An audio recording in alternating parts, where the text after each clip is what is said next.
Hey there guys, it's John Rose, and today in short form I wanted to discuss reciprocal tariff calculations. It's fine to know theory, it's fine to have an ideology, and all of that is the foundation for good policy.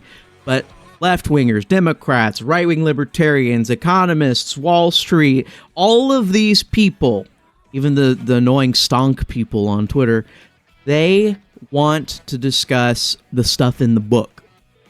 But we actually can't create real solutions for our economy until we talk about real substance of what's going on. And so today, we're going to talk about how these tariffs are being calculated and then discuss what their desired effect is so that we can measure their success or failure over time.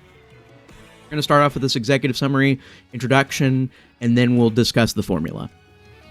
Reciprocal tariffs are calculated as the tariff rate necessary to balance bilateral trade deficits between the United States and each of our trading partners. Bilateral trade, each of our trading partners. And I think this is core to who Trump is as a negotiator.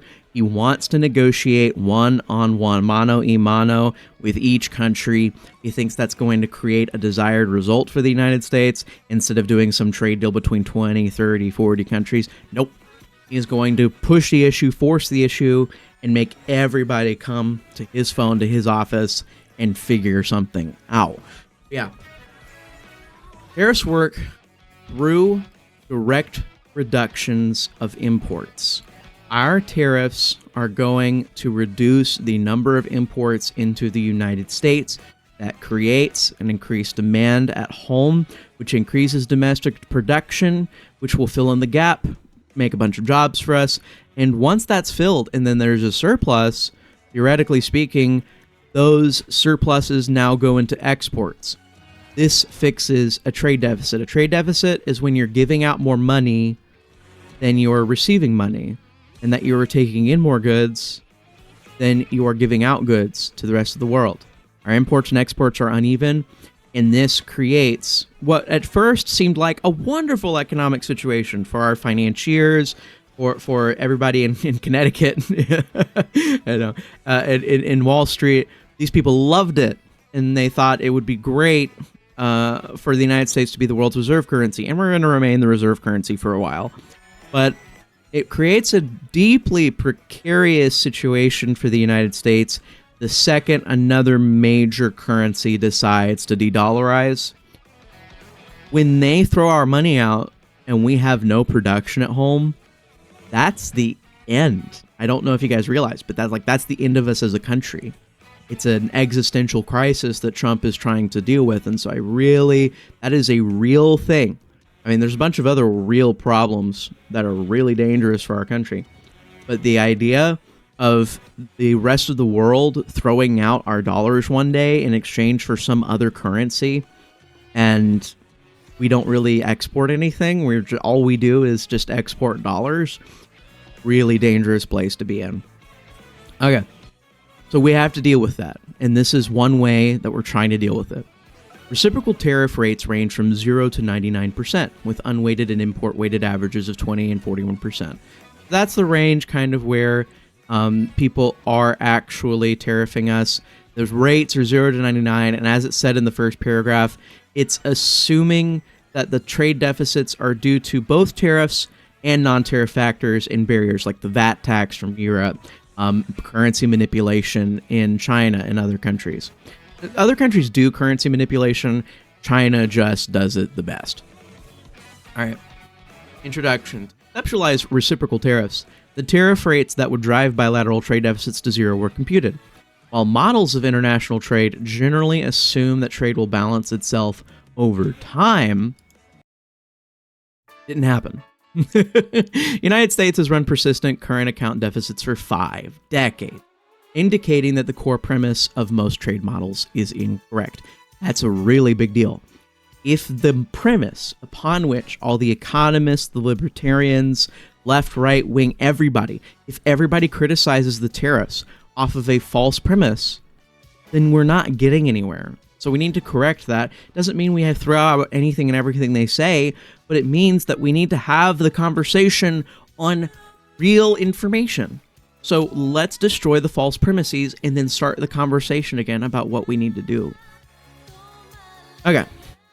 So the failure of trade deficits to balance has many causes. Tariff and non-tariff economic fundamentals as major contributors, regulatory barriers to American products, environmental reviews, differences in consumption tax rates, compliance hurdles and costs, currency manipulation, and undervaluation all serve to deter American goods and keep trade balances distorted. As a result, U.S. consumer demand has been siphoned out of the U.S. economy into the global economy, leading to the closure of more than 90,000 American factories since 1997. A decline in our manufacturing workforce of more than 6 million jobs, more than a third from its peak. Okay, so when we look at this, one really important part to this paragraph that I just read is the fact that this is being distorted by countries we do not control. We are the United States. We have a United States government that governs 350 million people. Guess what? That's a little over 4% of the population. Like 1/25 of the population of the world is the United States. So if you're in a room with 25 people and only one guy in the room wants to do free trade and 24 people are like, well, how do I bend over and completely wreck the guy trying to do free trade? That's a terrible situation. And most importantly, it's not free trade. I don't think any libertarian in a room with 23 people or 24 people that don't want to do free trade, I don't think that libertarian would consider himself a member of a free trade market. He would consider himself a free trade individual, but wouldn't really help when everybody in the room is trying to screw him over. Okay. Really important point. While individually computing the trade deficit effects of tens of thousands of tariff, regulatory, tax, and other policies in each country is complex, if not impossible, their combined effects can be proxied by computing the tariff level consistent with driving bilateral trade deficits to zero. So the intent here, even though the formula is not very complicated, we want a formula, we want an algorithm that helps us understand all of these barriers that are creating tension and stress on U.S. exports, preventing them from really being able to achieve what they should. And when we solve that, Americans can finally export goods. And when Americans can finally export goods, we can have balanced trade. When we have balanced trade, we're not worried about the world one day deciding to completely annihilate and destroy us and replace us with someone else. Okay? Cool. Oh. It takes one global financial crisis to destroy everything. That's something I want to advise to everyone. Okay, so I'm going to explain the formula to you guys. TI equals xi minus mi epsilon phi mi. So the delta TI is just the reciprocal tariff. Xi minus mi is exports minus imports. This is also imports. This is an elasticity figure, and this is the pass-through. Let's explain what all that means in the most simple terms possible. Yes, this is what I've done. Reciprocal tariff equals exports minus imports. That's the trade deficit up on the numerator. Notice, for everybody who hates tariffs, exports minus imports, if those two figures are the same, there's no tariff, which means that it is true. They are telling you the truth. The intended goal of this policy is balanced trade. And it actually kind of similarly figures Warren Buffett's desire to have export certificates, which was this concept from like 2003. Warren Buffett just wanted everybody who took goods out of the country to get export certificates, and those certificates would enable them to import into the United States more goods. So hey, you buy more, you get to sell more. This really is actually what Trump's doing. It's a little bit more free, in my opinion, because people can do a lot to lower this figure. They can lower trade barriers. They can eliminate unfair practices against U.S. exporters. There's so many things foreign governments can do to make this number lower.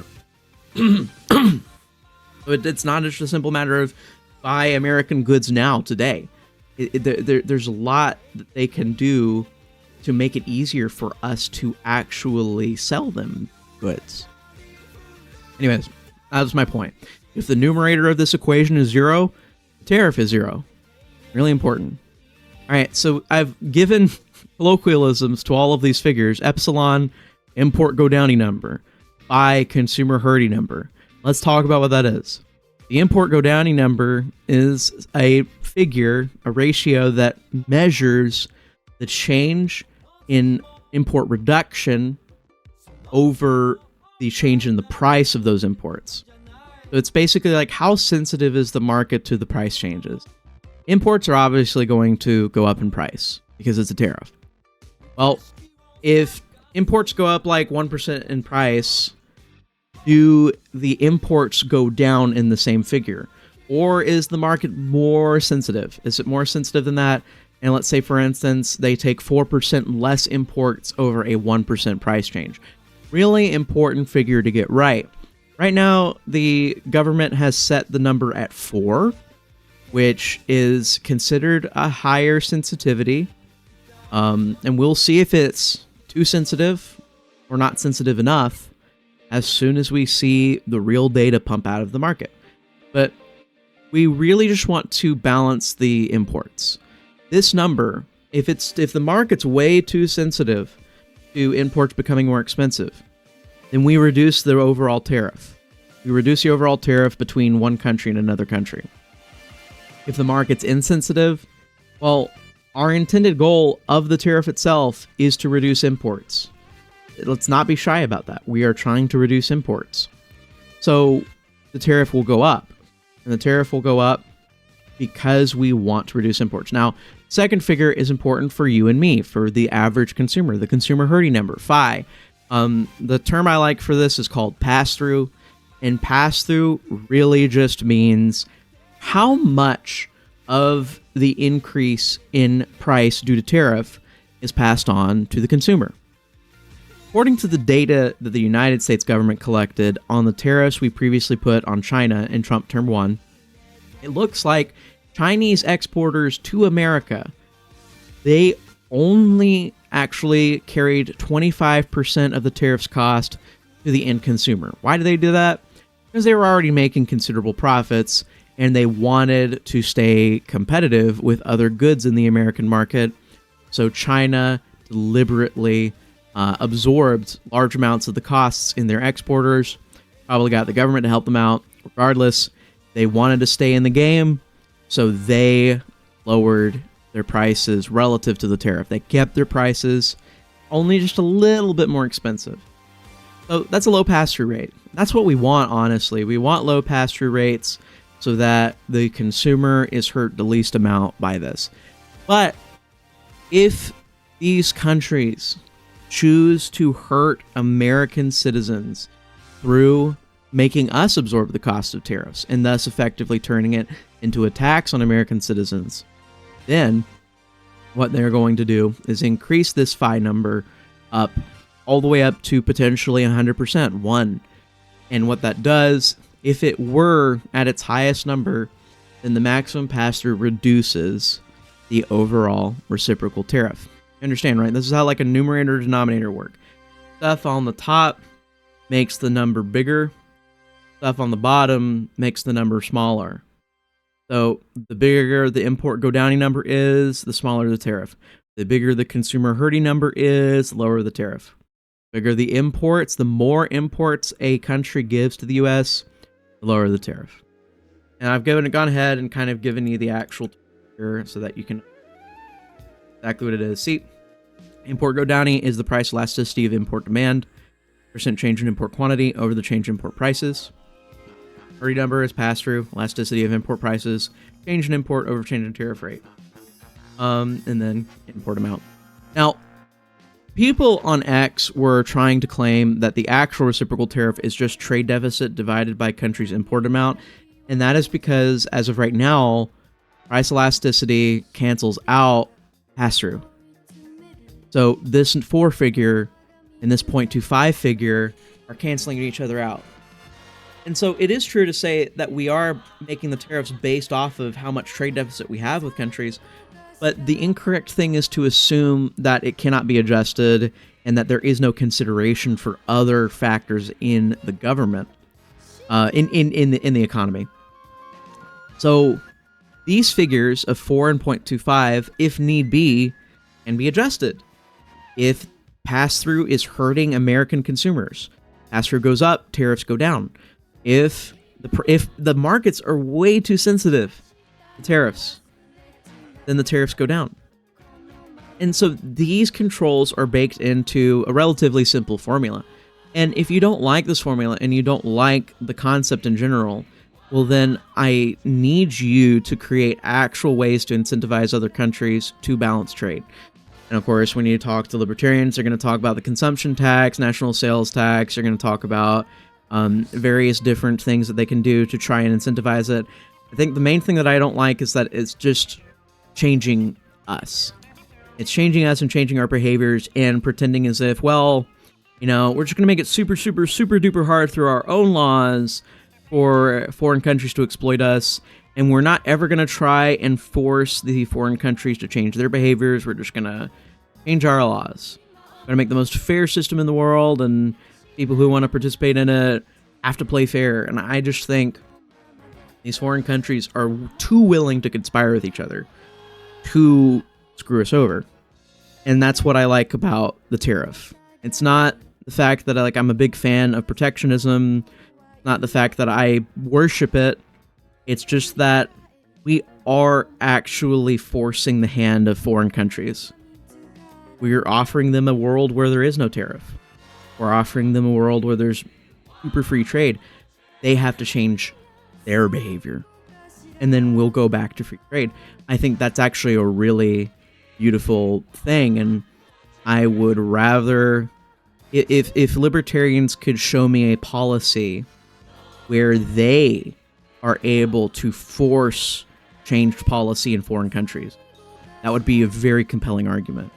So, again, not really complaining, I'm just telling you what I want from you. Anyways, I wanted to talk about this because this is a pretty big deal. Argentina is in final negotiations with the U.S. to become the first zero tariff country. It's only been a couple days.